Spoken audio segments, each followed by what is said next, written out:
A വരുമ്പോൾ ആദ്യം സംഭവിക്കാൻ പോകുന്നത് ഓട്ടോമേറ്റഡ് ഡാറ്റ എൻട്രിയാണ്. ഡാറ്റ എൻട്രി ഒക്കെ ഓട്ടോമേഷൻ ആയിട്ട് നടക്കും, ഓട്ടോമേറ്റഡ് ആയിരിക്കും. ഇന്ന് അക്കൗണ്ടിങ് സോഫ്റ്റ്വെയർസിൽ നമ്മൾ അക്കൗണ്ട്സ് വർക്ക് ചെയ്യുകയാണെങ്കിൽ ഇതാ ഈ പണി മാത്രമാണ് നമ്മൾ അക്കൗണ്ടിങ് സോഫ്റ്റ്വെയർസിൽ ചെയ്യുക. ഈ ഒരു വർക്ക് മാത്രമാണ് നമ്മൾ അക്കൗണ്ടിങ് സോഫ്റ്റ്വെയർസിൽ ചെയ്യുന്നുണ്ടാവും. ജേണൽ അല്ലെങ്കിൽ ഡേ ബുക്ക് മാത്രം നമ്മൾ അക്കൗണ്ടിങ് സോഫ്റ്റ്വെയർസിൽ എൻ്റർ ചെയ്യും. ബാക്കിയെല്ലാം നമുക്ക് സോഫ്റ്റ്വെയർ തനിയെ തരുമല്ലേ. ലെഡ്ജർ ആണെങ്കിലും ട്രയൽ ബാലൻസ് ആണെങ്കിലും ട്രേഡിംഗ് അക്കൗണ്ട് ആണെങ്കിലും പ്രോഫിറ്റ് ആൻഡ് ലോസ് അക്കൗണ്ട് ആണെങ്കിലും ബാലൻസ് ഷീറ്റ് ആണെങ്കിലും നമുക്ക് തനിയെ ആര് തരും? സോഫ്റ്റ്വെയർ തരും. ടാലി, SAP, സോഹോ ബുക്സ് പോലത്തെ ബിസി സോഫ്റ്റ്വെയർ പോലത്തെ ഏത് അക്കൗണ്ടിങ് സോഫ്റ്റ്വെയർസിൽ നമ്മൾ അക്കൗണ്ട്സ് വർക്ക് ചെയ്യുകയാണെങ്കിലും ജേണൽ അല്ലെങ്കിൽ ഡേ ബുക്ക് മാത്രം നമ്മൾ ചെയ്താൽ മതി, ബാക്കിയൊക്കെ തനിയെ സിസ്റ്റം നമുക്ക് തരിക ചെയ്യാം. പക്ഷേ എ വരുമ്പോഴുള്ള പ്രത്യേകത എന്താണെന്ന് വെച്ച് കഴിഞ്ഞാൽ നമ്മൾ ഈ ജേണലും ഡേ ബുക്കും നമ്മൾ ചെയ്യേണ്ട കാര്യമില്ല, എല്ലാം എ ഇന്റഗ്രേറ്റഡ് അക്കൗണ്ടിങ് സോഫ്റ്റ്വെയർസ് ചെയ്യും.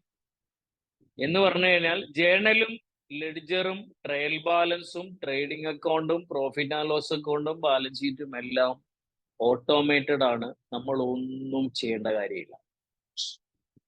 ഏറ്റവും ഇമ്പോർട്ടൻ്റ് ആയിട്ടുള്ള കാര്യം, നമ്മൾ എത്രയോ പവിത്രമായി കരുതിയ ഒരുപാട് എൻട്രി, സാറേ എനിക്ക് ഏത് എൻട്രി ഏതിനെ ചോദിച്ചാലും എനിക്ക് പാസ് ചെയ്യാൻ പറ്റും, അതിനൊന്നും വലിയ ഇമ്പോർട്ടൻസ് ഇല്ല.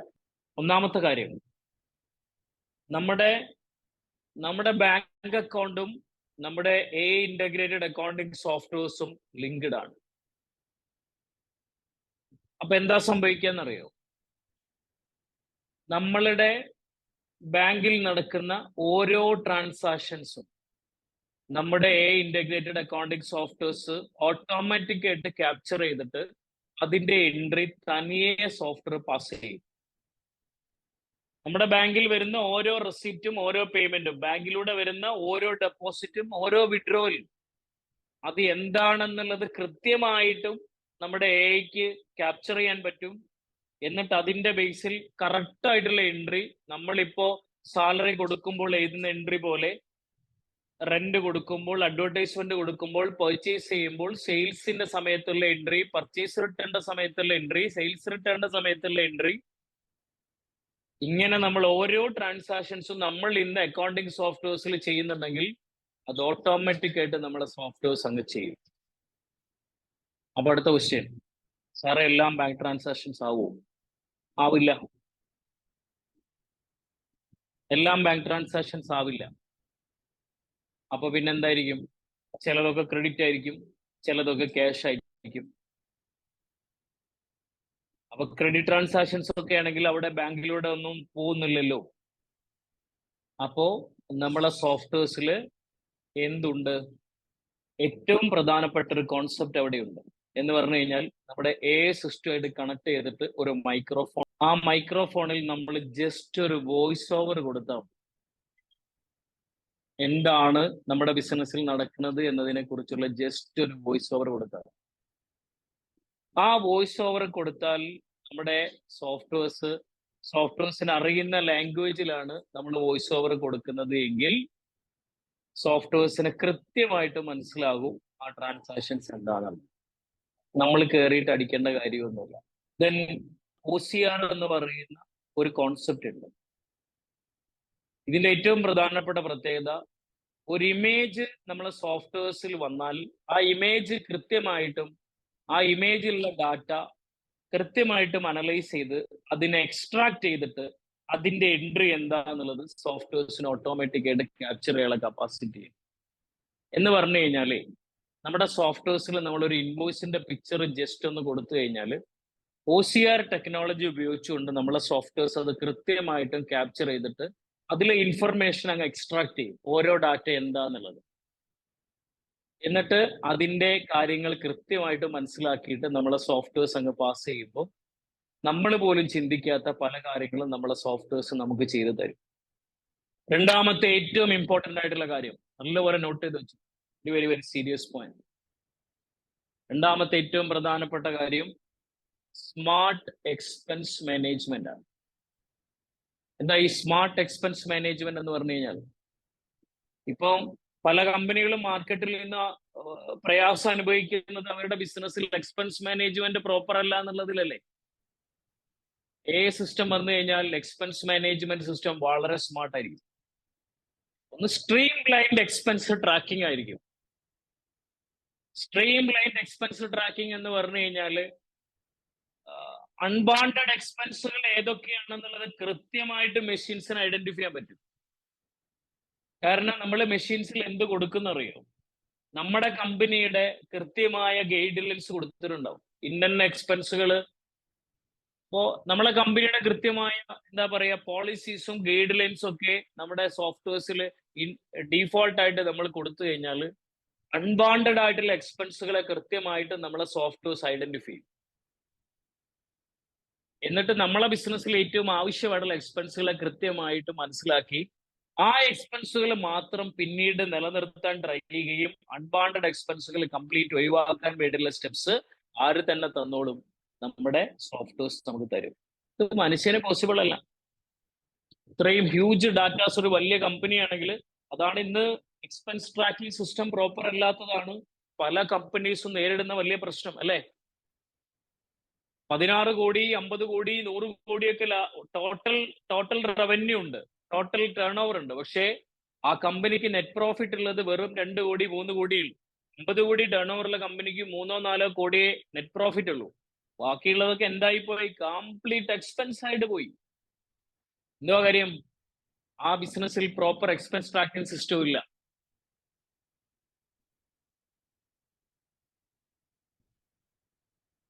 വന്നു കഴിഞ്ഞാൽ ഈ സാധനം വളരെ ഇഫക്റ്റീവ് ആയിട്ട് നടക്കും. സ്ട്രീം ലൈൻഡ് എക്സ്പെൻസ് ട്രാക്കിംഗ് ആയിരിക്കും. വളരെ കാര്യക്ഷമമായ എക്സ്പെൻസ് ട്രാക്കിംഗ് സിസ്റ്റം. രണ്ടാമത്തെ പോയിന്റ് എഫിഷ്യന്റ് എക്സ്പെൻസ് റിപ്പോർട്ടിംഗ് ആയിരിക്കും. ഈ സിസ്റ്റം റിപ്പോർട്ട് തയ്യാറാക്കുന്നതേ വളരെ ഇമ്പോർട്ടന്റ് ആയിട്ടുള്ള ഒരു പോയിന്റാണ് ഞാൻ പറയുന്നത്. ഇപ്പൊ നമ്മളെ കമ്പനിയിൽ ഒരു എക്സ്പെൻസ് റിലേറ്റഡ് റിപ്പോർട്ട് കിട്ടണമെങ്കിൽ എന്തെല്ലാം പ്രയാസമാണ് അല്ലെ. സിസ്റ്റം വന്നു കഴിഞ്ഞാൽ റിപ്പോർട്ടിംഗ് സിസ്റ്റം വളരെ വളരെ വളരെ പ്രോപ്പർ ആയിരിക്കും. കാരണം എന്താ? കമ്പനി എക്സ്പെക്ട് ചെയ്യുന്ന, ബിസിനസ് പ്രതീക്ഷിക്കുന്ന, ഓണ്ടർപ്രണർ പ്രതീക്ഷിക്കുന്ന തരത്തിലുള്ള എക്സ്പെൻസ് റിപ്പോർട്ടിംഗ് സിസ്റ്റം വളരെ പ്രോപ്പർ ആയിട്ട് നടക്കും. ഞാൻ നേരത്തെ പറഞ്ഞതുപോലെ നമ്മുടെ കമ്പനിയുടെ കൃത്യമായ ഗൈഡ് ലൈൻസും പോളിസീസും ഒക്കെ നമ്മളെ സിസ്റ്റത്തിന് ഓൾറെഡി നമ്മൾ കൊടുത്തിട്ടുണ്ടാവും. അതിന്റെ ബേസിൽ തന്നെയാണോ കമ്പനിയിലെ എക്സ്പെൻസുകൾ പോകുന്നത് എന്നുള്ളത് കൃത്യമായിട്ട് മാർക്ക് മനസ്സിലാക്കാൻ പറ്റും. നമ്മുടെ ഇന്റഗ്രേറ്റഡ് അക്കൗണ്ടിംഗ് സോഫ്റ്റ്വെയർസിന് മനസ്സിലാക്കാൻ പറ്റും. അതുകൊണ്ട് കൃത്യമായിട്ട് നമ്മളെ ബിസിനസ്സിലെ ഓണർക്ക് അല്ലെങ്കിൽ ഡയറക്ടർ ബോർഡിന് അല്ലെങ്കിൽ മാനേജ്മെന്റിന് കിട്ടുന്ന എക്സ്പെൻസിന്റെ റിപ്പോർട്ടിംഗ് സിസ്റ്റം വളരെ എഫിഷ്യന്റ് ആയിരിക്കും. ആഗ്രഹിക്കുന്ന തരത്തിലുള്ള റിപ്പോർട്ടിംഗ് കിട്ടും.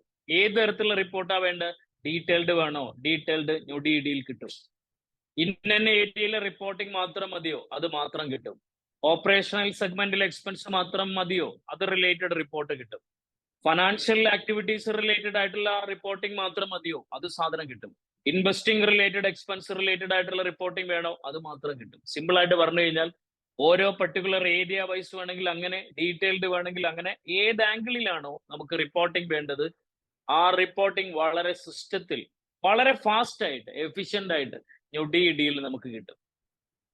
ഇന്ന് നമ്മള് മനുഷ്യനോട് ഈ പണി പറഞ്ഞാലോ എത്ര സമയം പിടിക്കും? ഒരു ഡേ മൊത്തം വെയിറ്റ് ചെയ്യേണ്ടി വരും, ചിലപ്പോൾ മണിക്കൂറുകളോളം വെയിറ്റ് ചെയ്യേണ്ടി വരും.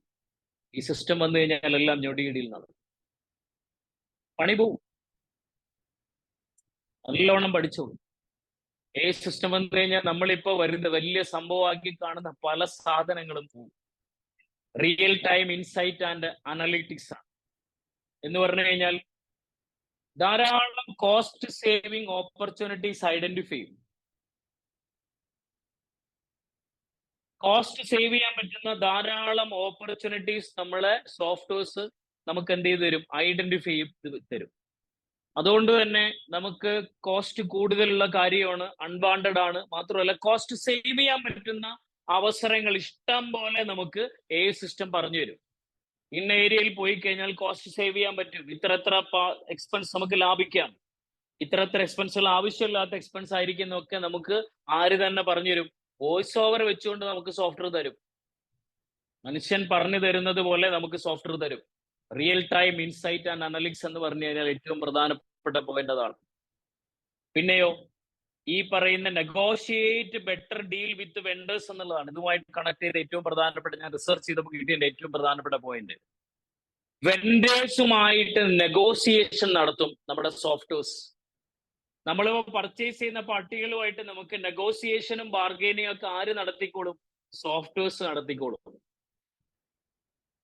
നെഗോസിയേഷൻ ഒക്കെ നടത്താൻ പറ്റാത്ത ആൾക്കാർ കമ്പനിയിൽ കയറി വർക്ക് ചെയ്യുന്നത് കൊണ്ടാണ് പല കമ്പനികൾക്കും എക്സ്പെൻസിനെ പ്രോപ്പറായിട്ട് ട്രാക്ക് ചെയ്യാനും മാനേജ് ചെയ്യാനും പറ്റാത്തത്. ഇപ്പൊ 10 ലക്ഷം രൂപ ചെലവ് വരുന്ന ഒരു സെഗ്മെന്റ് വേണമെങ്കിൽ 8 ലക്ഷം രൂപക്ക് ഒതുക്കാൻ പറ്റുമായിരിക്കും. പക്ഷെ അവിടെ ഇന്ന് വർക്ക് ചെയ്യുന്ന പ്രൊഫഷണൽസിന് നെഗോസിയേഷൻ അറിയാത്തത് കൊണ്ടല്ലേ 10 lakh rupees എക്സ്പെൻസ് വരുന്ന സെഗ്മെന്റിനെ 9 lakhോ 8,50,000 ആക്കിയിട്ട് ആ എക്സ്പെൻസിനെ കുറക്കാൻ പറ്റുമായിരുന്നു.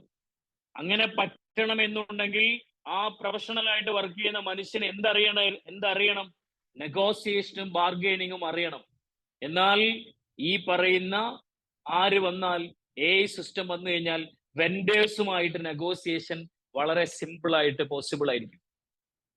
എന്ന് പറഞ്ഞു കഴിഞ്ഞാൽ വെൻഡേഴ്സിന്റെ ആൾക്കാരുമായിട്ട് റോബോട്ടിക്സ് സംസാരിക്കും. ഇന്ന രീതിയിൽ നമുക്ക് സാധനം തന്നാലേ ഞങ്ങൾ നിങ്ങളെ കയ്യിൽ നിന്ന് പർച്ചേസ് ചെയ്യാൻ വില്ലിംഗ് ആയിട്ടുള്ളൂ, വില്ലിംഗ് ആവുകയുള്ളൂ. നമുക്ക് പേയ്മെന്റ് സിസ്റ്റം ഇങ്ങനെ ആക്കി തരണം, ഗുഡ്സ് നമുക്ക് ഇങ്ങനെ തരണം, ഡെലിവറി സിസ്റ്റം ഇങ്ങനെ ആയിരിക്കണം, ഞങ്ങൾ ഈ രീതിയിലേ പേയ്മെന്റ് തരുള്ളൂ എന്നുള്ളതൊക്കെ റോബോട്ടിക്സ് അങ്ങോട്ട് സംസാരിച്ചോളൂ.